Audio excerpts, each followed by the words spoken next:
nation's climate is troubling. Sending our children to school is no longer worry-free. It's daunting. The continual mass violence makes everyday safety feel unpredictable, no matter where we go. The influence it has on children, parents, school staff makes receiving a solid education more and more challenging. We are fighting this epidemic one interview at a time. I am Audra, and this is Solar Guard Safe. Today, Jamie Brown, one of 2018's California Teachers of the Year, joins me. We will hear firsthand what it's like to be a teacher in this climate and how she's making her classroom as safe as possible. You are the 2018 California Teacher of the Year? Yeah, I'm very lucky. There are 5 of us chosen each year from the state of California. So I'm one of the 2018, we call ourselves CATOYs. I love it. Yeah. I love it. So have you had any threats of school shootings? The students are very familiar, sadly, with lockdown procedures, so they know what to do. We recently, our district provided each of us with a lockdown kit, which actually includes a bucket with a toilet seat, because during lockdowns we're not allowed to let students use the restrooms. And before we had those, I actually one time had to set up in the corner of my room a makeshift bathroom with a bucket I happened to have in my class and sheets of paper taped up for privacy. It was horrible. Wow. Yeah. And the classroom where I teach was designed and built in the mid-90s, which is before Columbine happened. So I'm on the bottom floor and I have 2 walls of glass. I have 2 walls of windows, which is really challenging because one of the things you're supposed to do during a lockdown is to get away from windows.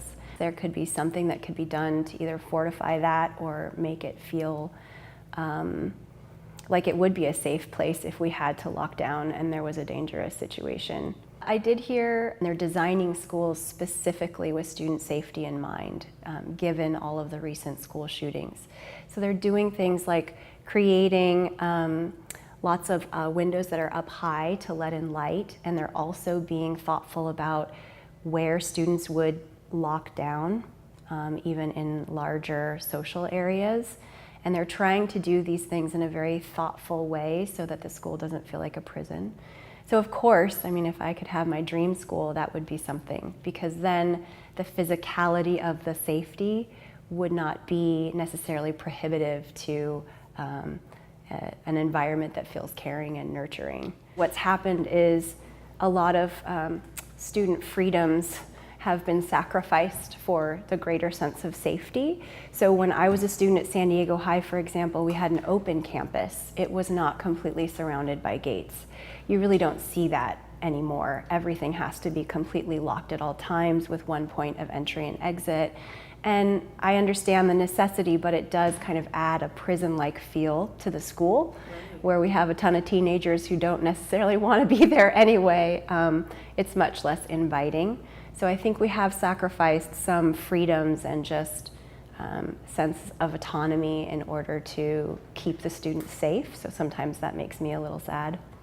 One of the things that has been difficult for me to wrap my head around is, in part of the active shooter training, teachers are encouraged to take action against a shooter if we're ever face to face with the shooter and something is happening that is hurting the kids. We've been shown videos of how you can, use furniture in your classroom to throw towards the assailant, or, we're encouraged to kind of actively engage. And I don't think anybody becomes a teacher because that's what they envision in their future. I think all of us love and care about our students and will do whatever we can to keep them safe. Mm-hmm. But bottom line, I feel like teachers are professionals. We're not mercenaries. We should not have to be martyrs. How does this make you feel about weapons in the room for you to take action? I think that it is an insult to teaching as a profession to suggest that arming teachers is going to make anyone safe. We're not mercenaries. Adding more weapons is not the correct answer, and I'm 100% fine saying that on record. I believe it down to the very core of my being. One of the things that's been really helpful is having mental health first aid training. It's actually an initiative that was promoted by Michelle Obama to have as many people trained as possible, but it provides teachers or anyone who wants to be trained with a series of specific steps that you take if a student is in crisis or if you are told about a student who is in crisis. And that I found was really empowering as a teacher, that now I had this set of specific things I knew to do if ever in that situation.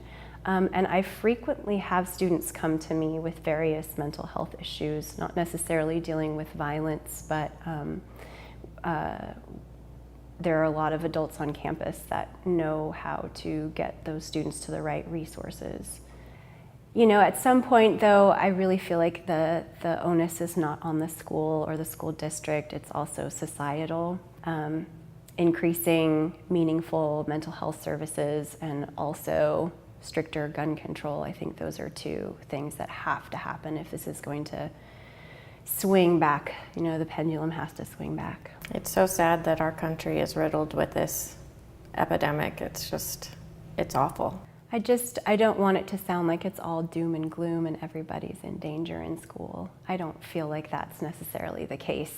I just feel like as a society and as schools and as teachers, we're all looking for the best way to handle this situation so that our students and teachers can be safe. And I don't think anyone's quite figured out exactly how to do that yet because it's such a multifaceted problem. I just try not to get too bogged down worrying about it.